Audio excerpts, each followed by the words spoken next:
Welcome to the Living Artist Podcast. I'm your host, Preston M. Smith.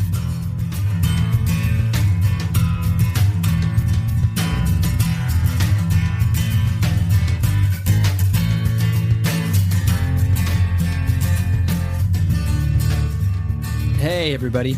Welcome to the Living Artist Podcast.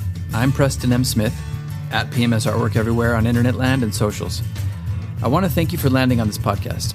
Whether you're a professional artist, just getting started in the art world, a collector of art, or just consider yourself a creative person, this podcast has something for you. I like to think of it as a fun way to rant and talk to other creative people about living the life of an artist, surviving and getting ahead in the art world, and enjoying your life. But most importantly, not waiting until you're dead to make it happen. All right, let's get started.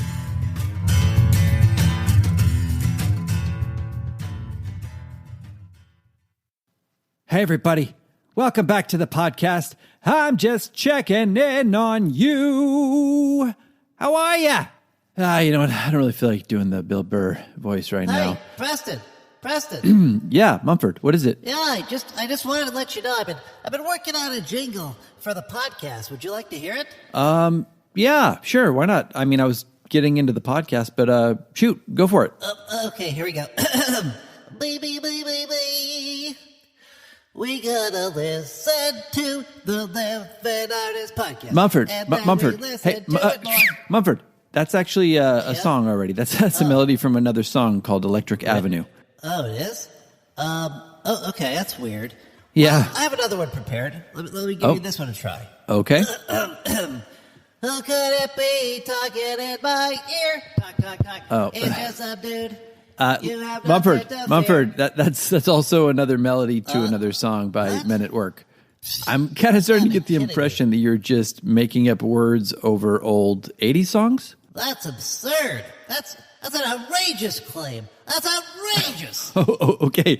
All right, calm down. You got anything else? Maybe original? Well, I'll put that other nonsense aside. As a matter of fact, okay. I do. You're good. gonna love this one. I actually saved the best for last, so I'm glad we did this one last. All right.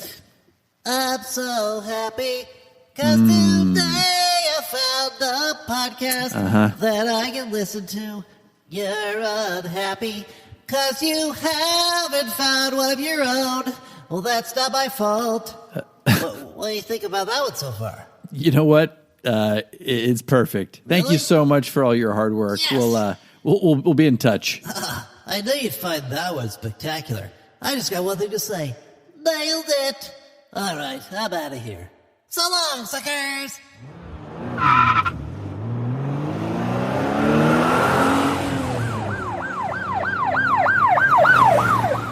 Oh, looks like they got him. That's kind of like they were just waiting for him the whole time. Maybe he pissed him off on the way in. Welcome back to the podcast, everybody. How are ya? Okay, I did do a little Bill Burr there. Welcome back to the podcast. And yes, that intro meant something, of course, as it always does. Today we're going to talk a little bit briefly, very shortly and quickly and minutely about taking criticism and criticism in general. You know, what's the right way to take criticism? How to kind of let it roll off your back if it's unwarranted, and what's the right set and setting for criticism? So let's get into it right now. Let's get critical.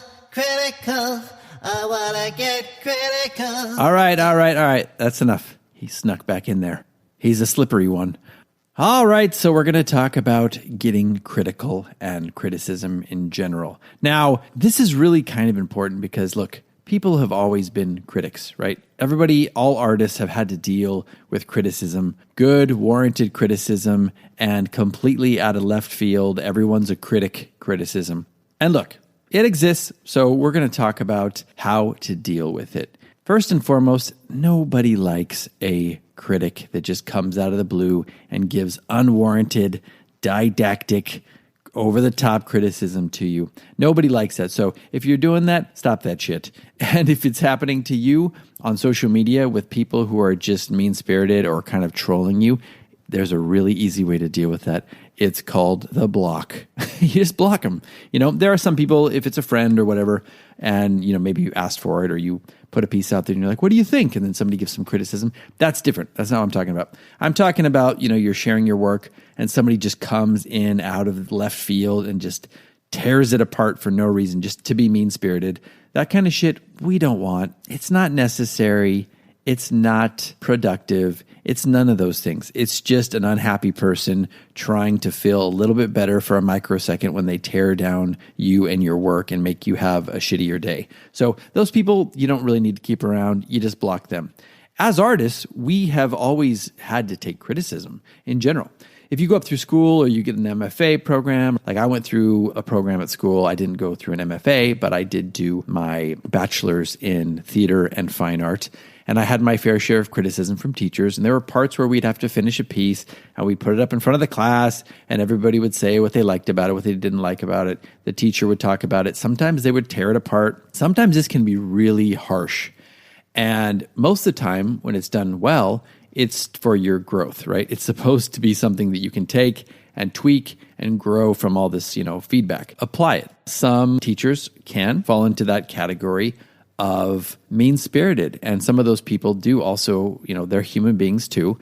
Some of them are fighting with maybe they were unhappy with their lives or maybe they didn't want to be a teacher. Some people want to be a teacher, some people don't. That's fine. But sometimes they end up taking out some of that stuff on the students. So first and foremost, you have to kind of be able to decipher which one it is and who you're getting that criticism from. If it's somebody who's just unhappy with their lives, then, maybe you just let it roll off your back, right? If it's somebody who comes from a place of having some experience in the art world and they're giving you a critique and it's not mean-spirited, it's just something that can be used and something that's coming from an objective perspective, you're going to probably want to listen to that.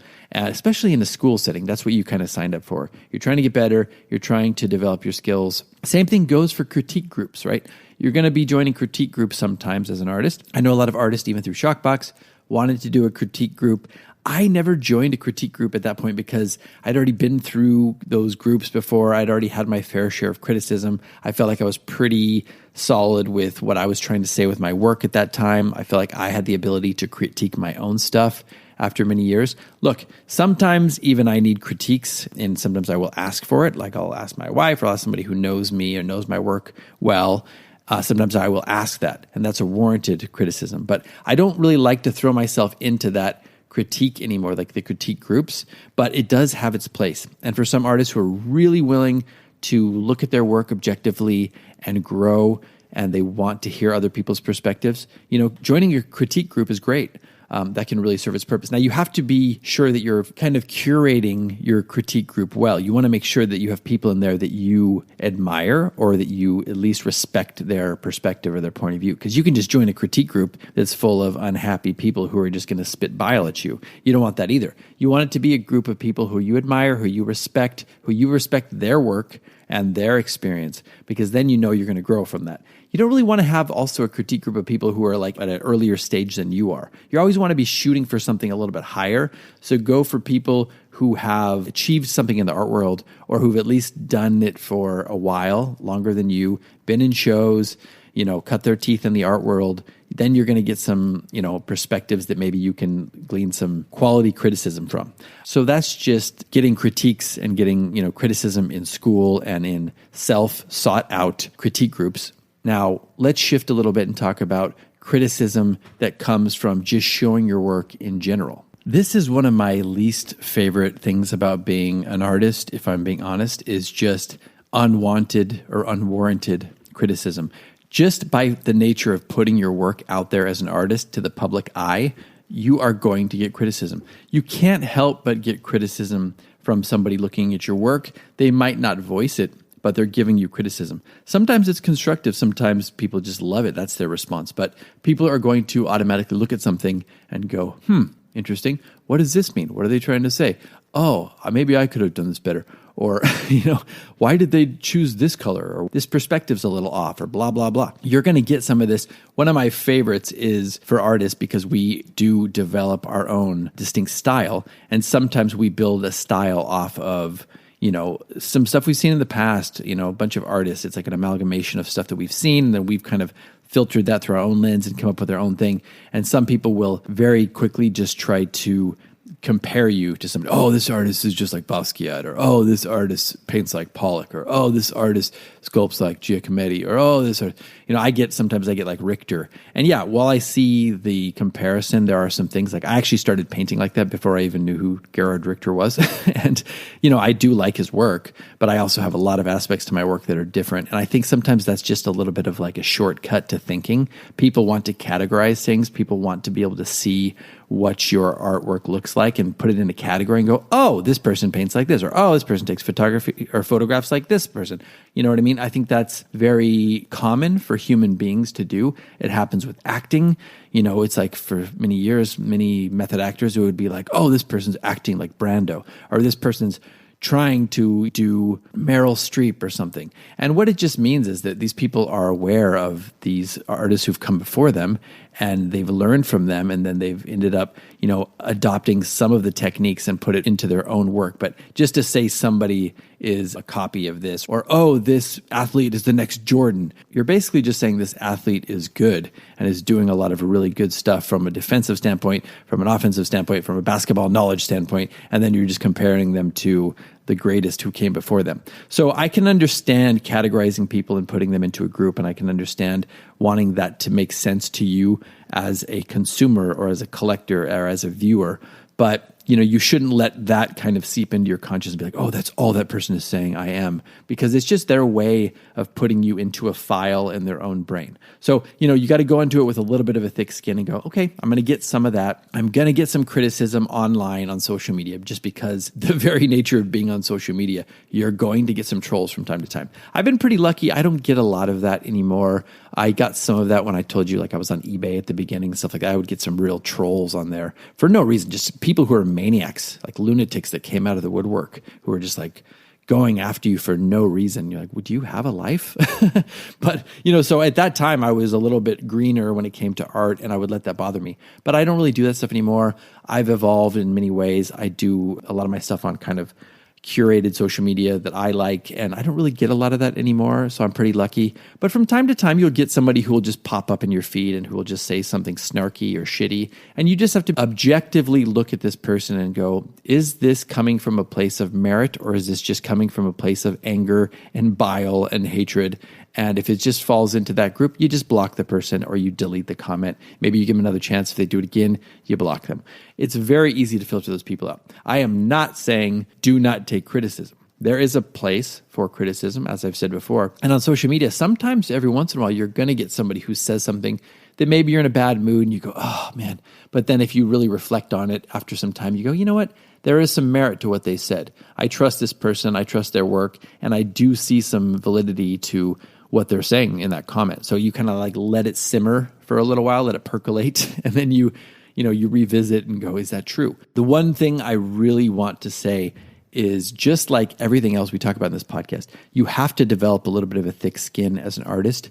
If you're going to be putting your work out there, if you're going to be putting your work into galleries, if you're going to be putting it in museums, if you're going to be putting it out there for juried shows and grant programs and, just pop-up exhibitions or online or social media, you are, by virtue of that, going to have some criticism, whether you hear it or not. People are going to come by, they're going to look at your work, and they are going to judge it for good or bad, or a combination of the two. Sometimes it's going to be a viewpoint that's all roses. People are going to love it. They're going, oh my God, I love your work. And they collect your work. And that's wonderful. That's what we're doing it for. But you just have to be able to understand that it comes with the territory. The more you can handle some of that stuff, the more that you can curate some of that stuff, meaning the ones that aren't necessary or the ones that are coming from a place of hatred, you can just kind of filter those out and cut those out. You start to develop a little bit of a path that is a little bit, free from obscurity. And the stuff that comes in from time to time, you can either swat away or you can allow it to come in and go, you know what, this one's coming from a place of objectivity and experience, so I will let this one into my world. So that's really the way I kind of look at criticism at this point. On the other hand, if you're being the critic, just be careful. I always like to think about stuff from a place of empathy. If I'm going to talk to somebody about their work, First of all, I'm going to see if it's warranted. My wife and I watched this 80s throwback, and there's this person who comes back into like the 80s from contemporary time, and the guy at the door kind of pushes her away, and she's like, unwanted touch, unwanted touch. And it's really funny, but it's like the same with us. Unwanted criticism, unwanted criticism. You basically don't want to be giving an unwanted criticism. So you want to make sure that this person is open to it, first of all. Of course, if they asked you your opinion on it, they really want to know your honest, objective opinion on something, or your subjective opinion on it. If they really want you to go at it and critique it hard, then, you've basically been given clearance to do that. I would always still say, I always pepper it with good things. I never want to just tear somebody down. I want to pepper it with some quality stuff like, well, I really like what you did here, here, and here. I think you could work on this and this. I think that's a good way to do it, because otherwise they're just going to filter it out anyway. Even if they say they want a critique, they're going to block you out if it makes them just feel bad about themselves. So you want to be wary of that. You want to be careful to pepper in some good quality highlights that you think are good qualities to their work, and then you can drop in some criticism. But also, if you're critiquing people, just be aware of how it sounds. I always like to be a student of humanity and, like I said, empathy, and see how people treat other people and how it lands. I'm not going to just go in. I see a lot of this with critiques. Most times artists will critique another artist by just talking about themselves. Have you ever heard this? Where they're like, well, I really, what you did here, it reminds me of me. I work like this, and I also do this, and blah, blah, blah, blah, blah, blah, blah. And it's like 90% about the person who's critiquing it, and then 10% about the artist that they're talking about. It's almost like they use the opportunity just to talk about themselves. So this is just one of those things to put that out there.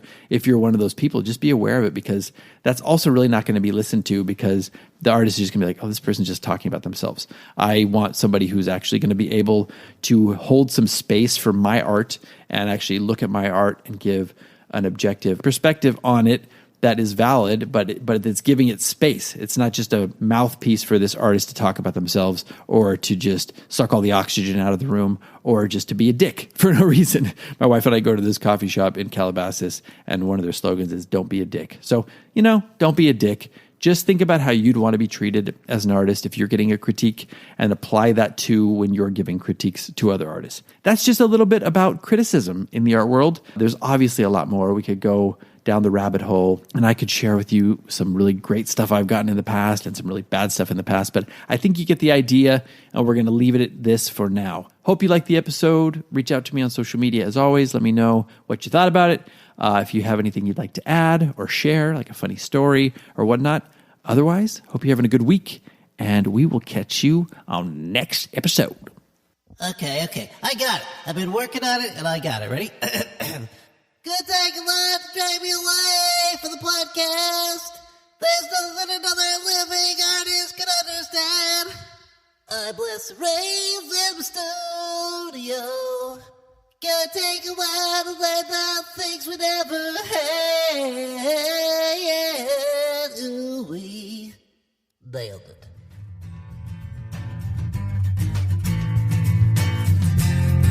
This has been the Living Artist Podcast. Thank you so much for listening. I just want you to know that I appreciate you being here, and I'm grateful to be in your ears. Your art and creative life on this planet is meaningful, so thank you for sharing it with me.